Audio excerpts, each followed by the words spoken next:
नमस्कार दोस्तों, स्वागत है आपके यूट्यूब चैनल शिक्षा माध्यम में।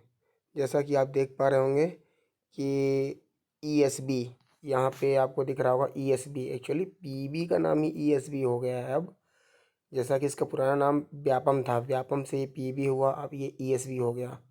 तो यहाँ पे आप देख पा रहे होंगे मध्य प्रदेश कर्मचारी चयन मंडल भोपाल, इन्होंने पीएनएसटी, जिसको प्री नर्सिंग सिलेक्शन टेस्ट भी कह सकते हैं, जिसके नाम से एक एग्ज़ाम अभी हाल ही में हुआ था और उसकी काउंसलिंग भी चल रही है, उसका दूसरा फॉर्म आ गया है। मतलब आप समझ सकते हैं कि नए सेशन के लिए फॉर्म आ गया है और ये केवल महिला अभ्यर्थियों के लिए है, जैसा कि आप देख पा रहे होंगे यहाँ पे।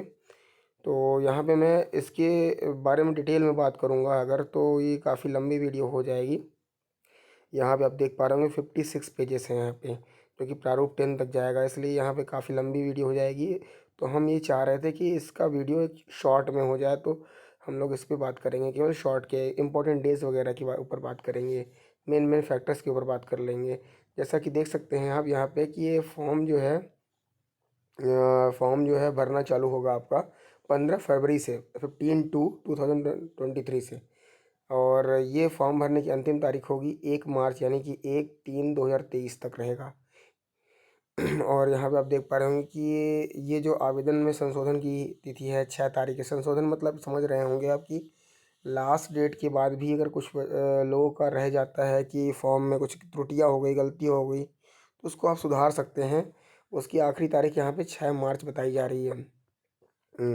तो यहाँ पे आप देख सकते हैं कि परीक्षा शुल्क वगैरह के बारे में लिखा हुआ है, जो कि 400 रुपये है अनारक्षित के लिए, और जो रिजर्व कैटेगरी हैं उनके लिए 200 रुपीज़ रहेगा, और 20 रुपीज़ इसमें फॉर्म भरने का जो शुल्क अलग से लग रहा है वो लगेगा।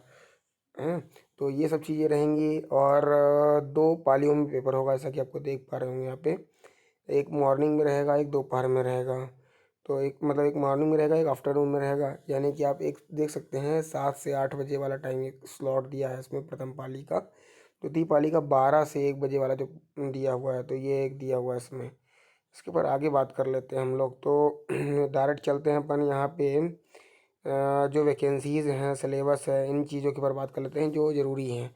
तो पहले चलेंगे अपन लोग यहाँ पे नियमावली में, 24 से 40 के बीच में चलते हैं अपन लोग, 24 to 40 पेज नंबर के बीच में। तो ये चलते हैं हम लोग यहाँ पे। हाँ, पहले तो यहाँ देख लेते हैं सीटों का विवरण। तो टोटल 1050 सीट रहने वाली हैं, अनारक्षित की 283, 283 सीट्स रहने वाली हैं अनारक्षित मतलब अनरिजर्व्ड कैटेगरी की। ईडब्ल्यूएस की 105 है। इसी तरह से जाति, अनुसूचित जनजाति, अनुसूचित जाति, अन्य पिछड़ा वर्ग, इनकी भी सीट्स यहाँ पे मेंशन है। ये कॉलेज वाइज सीट लिखी हुई है, यहाँ पे आप देख पा रहे होंगे, ये कॉलेज के नाम है, उनके सीट्स बगल में मेंशन है सारी चीज़ें, वर्टिकल और हॉरिजॉन्टल रिजर्वेशन के साथ में। आगे चलते हैं हम लोग। तो यहाँ पे शैक्षणिक योग्यताएं वगैरह लिखी है यहाँ पे, और अर्हताएँ वगैरह। तो उसमें बोला है कि 12वीं कक्षा आप पास हैं तो ही इसको भर सकते हैं, और मिनिमम क्वालिफिकेशन चाहिए 45% आपको चाहिए 12th क्लास में। तो ये सब चीज़ें इसमें हैं, बेसिक बेसिक आप देख सकते हैं। एज लिमिटेशन जो है 17 to 28, 17 साल से लेकर 28 साल तक होना चाहिए। एक चीज़ ध्यान रखने वाली बात रहेगी यहाँ पे कि 1 जुलाई 2022 को आयु की गणना की जाएगी आपकी। 1 जुलाई 2022 तक के अंदर आप 17 वर्ष के हो चुके होने चाहिए और 28 के अंदर होनी चाहिए, तभी आप इसके लिए वैलिड रहेंगे। हाँ, कुछ इसमें छूट वगैरह भी दी जाती है, जैसे अनुसूचित जाति जनजाति के लिए 5 वर्ष की छूट रहती है, ओबीसी के लिए भी 5 साल की छूट रहती है। तो ये सब चीज़ें रहेंगी। इसके अलावा आपको आशा कार्यकर्ता वगैरह हैं, तो 35 वर्ष तक आप इसको फॉर्म भर सकते हैं। 35 मैक्सिमम एज रहने वाली है यहाँ पे। यही सब बेसिक चीज़ें हैं। अब चलते हैं डायरेक्ट अपन लोग यहाँ पे सिलेबस की तरफ। सिलेबस की तरफ चलते हैं हम लोग। जैसा कि देख पा रहे होंगे आप यहाँ पे, ये चयन के नियम वगैरह हैं, सीटों के आरक्षण वगैरह के बारे में इन्होंने बताया हुआ है। शैक्षणिक अर्हता के बारे में फिर से इन्होंने यहाँ पे मेंशन किया हुआ है। प्रवेश प्रक्रिया, चिकित्सा शिक्षा, ये सब यहाँ पे बेसिक बेसिक चीज़ें हैं, आप ये डिटेल में पढ़ लीजिएगा। ये नोटिफिकेशन आपको व्यापम की वेबसाइट पे मिल जाएगा। और ये आपकी जो ग्रेजुएशन चलेगा उसकी फ़ीस के बारे में मेंशन है, 25,000 वगैरह कुल मिला के 28,000। इस तरह की बेसिक बेसिक जानकारियाँ हैं, आपको यहाँ से मालूम चल जाएंगी।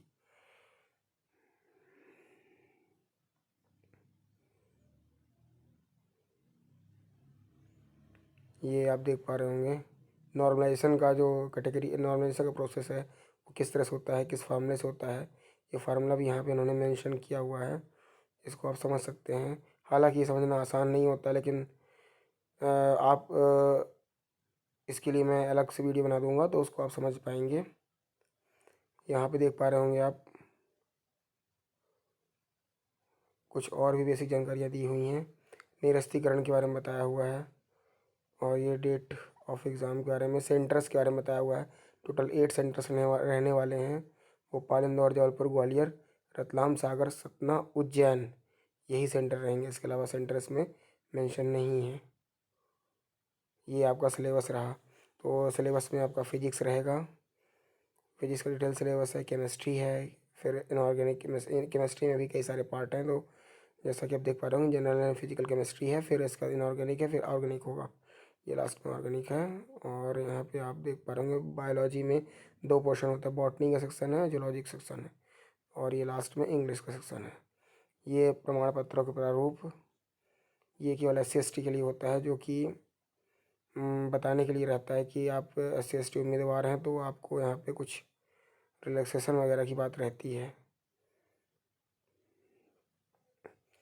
ये बेसिक बेसिक फॉर्म है, सारे फॉर्म आई थिंक ख़त्म हो चुका है। ये तो लास्ट है बिल्कुल भी, मतलब आप समझ सकते हैं। ये जब फॉर्म फिलअप करते हैं तो यहाँ पे आपको सिग्नेचर, फ़ोटो आदि जो चीज़ें रहती हैं, स्वघोषणा, सेल्फ डिक्लेरेशन इसको कह सकते हैं, उसको अपलोड करना होता है। तो ये रहा हमारा बेसिक बेसिक सा फॉर्म। इसके बारे में आपको जो भी जानकारी चाहिए होगी, ये सिलेबस के बारे में डिटेल चाहिए होगी, ये जो प्रारूप दिख रहे हो, प्रपत्र दिख रहे हैं, इनके बारे में जानकारियाँ चाहिए होंगी, तो मैं आपको डिटेल जानकारियाँ प्रोवाइड करा दूँगा। और जो अभी काउंसलिंग चल रही है उसके बारे में अगर कोई जानकारी चाहिए तो वो भी मैं अवेलेबल करा दूँगा। So thank you for watching my channel, and may God bless you. Thank you so much.